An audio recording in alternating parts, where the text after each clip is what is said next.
ہاشمی خاندان کے ایک مہکتے ہوئے پھول حضرت قاسم رضی اللہ تعالی عنہ، جو حضرت حسن رضی اللہ تعالی عنہ کے فرزند ہیں، ان کی عمر 19 سال ہے اور ان کی شادی کا رشتہ امام علی مقام کی صاحبزادی سکینہ سے طے ہو چکا ہے۔ وہ امام علی مقام کی خدمت میں دست بدستہ کھڑے ہیں اور راہ حق میں اپنی جان قربان کرنے کے لیے اجازت طلب کر رہے ہیں۔ امام نے فرمایا، بیٹا تم میرے بھائی حسن مجتبیٰ کی یادگار ہو، میں کس طرح تمہیں تیروں سے چھلنی ہونے اور تلواروں سے کٹنے کی اجازت دوں؟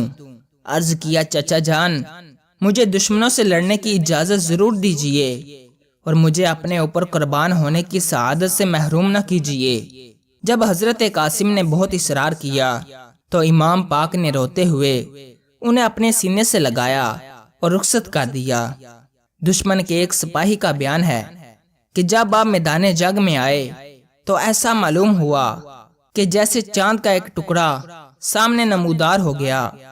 ان کے جسم پر زرہ بھی نہ تھی، بلکہ صرف ایک پیرہن پہنے ہوئے شوق شہادت کے جوش سے میدان میں آ گئے اور یزیدی لشکر سے فرمایا، اے دین کے دشمنوں، میں قاسم بن حسن بن علی ہوں، جسے میرے مقابلے میں بھیجنا ہو بھیجو۔ عمر بن سعد نے ملک شام کے ایک نامی گرامی پہلوان ارزق سے کہا، تم اس کے مقابلے میں جاؤ۔ اس نے کہا، میں ہرگز نہیں جا سکتا کہ بچے کے مقابلے میں جانا میری توہین ہے۔ ابن سعد نے کہا، تم اسے بچہ نہ جانو، یہ حسن کا بیٹا اور فاتح خیبر کا پوتا ہے، اس کا مقابلہ آسان نہیں ہے۔ اس نے کہا، کچھ بھی ہو، میں ایسے بچے کے مقابلے میں نہیں جا سکتا، البتہ میرے 4 بیٹے یہاں موجود ہیں، میں ان میں سے ایک کو بھیج دیتا ہوں، ابھی 1 منٹ میں اس کا سر کاٹ کر لے آئے گا۔ ارزق کا بڑا بیٹا زہر میں بھجی ہوئی قیمتی تلوار چمکاتا ہوا اور بادل کی طرح گرجتا ہوا میدان میں آیا اور پہنچتے ہی حضرت قاسم پر وار کیا۔ آپ نے اس کے وار سے بچ کر ایسی تلوار ماری کہ وہ ایک ہی تلوار میں ڈھیر ہو گیا۔ آپ نے لپک کر اس کی تلوار اٹھا لی۔ اب ارزق کا دوسرا بیٹا اپنے بھائی کو خاک و خون میں تڑپتا ہوا دیکھ کر غصے میں بھرا ہوا سامنے آیا۔ آپ نے پہلے ہی وار میں نیزہ مار کر اسے بھی جہنم میں پہنچا دیا۔ اب تیسرا بھائی غیظ و غضب میں بھرا ہوا آگے بڑھا اور گالیاں بکنے لگا۔ آپ نے فرمایا، ہم گالیوں کا جواب گالیوں سے نہیں دیتے کہ یہ اہل بیت نبوت کی شان کے خلاف ہے، البتہ ہم تجھے تیرے بھائیوں کے پاس ابھی جہنم میں پہنچا دیتے ہیں۔ یہ کہتے ہوئے آپ نے اسے بھی کھیرے کی طرح کاٹ کر 2 ٹکڑے کر دیا۔ اب ارزق کا چوتھا بیٹا شیر کی طرح گرجتا ہوا حضرت قاسم پر حملہ آور ہوا۔ آپ نے اس کے وار کو بیکار کر دیا اور اس کے کندھے پر تلوار کا ایسا وار کیا کہ وہ منہ کے بال زمین پر آ گیا اور پھر پوری طاقت کے ساتھ اٹھنا ہی چاہتا تھا کہ آپ نے اس کے سر کو جسم سے الگ کر دیا۔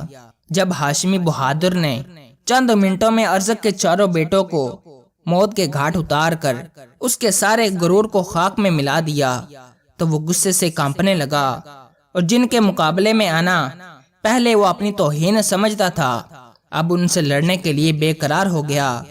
ہاتھی کی طرح چنگاڑتا اور شیر کی طرح دھاڑتا ہوا میدان میں آ کر حضرت قاسم کو للکارا کہ لڑکے تیار ہو جاؤ، موت تمہارے سر پر آ گئی۔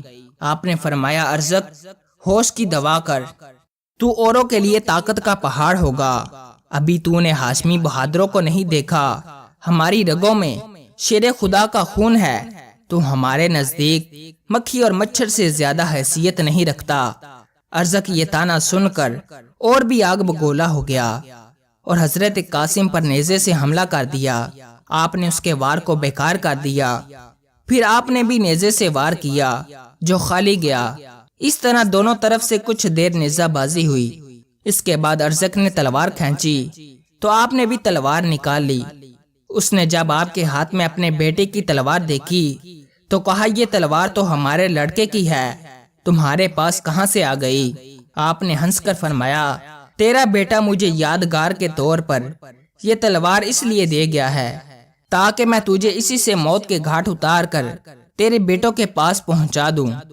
یہ سن کر ارزق غصے سے بپر گیا اور حضرت قاسم پر حملہ کرنا ہی چاہتا تھا کہ آپ نے الحرب خدا کے پیش نظر فرمایا، ارزق ہم تو تجھے نہایت تجربہ کار بہادر سمجھتے تھے، لیکن تو نہایت اناڑی ہے کہ گھوڑے کی زین کسنے کا بھی سلیقہ نہیں رکھتا۔ آپ کے اس طرح فرمانے پر جب وہ جھک کر اپنے گھوڑے کی زین دیکھنے لگا تو اسی وقت آپ نے تلوار کا ایسا بھرپور وار کیا کہ وہ 2 ٹکڑے ہو کر زمین پر آ گیا۔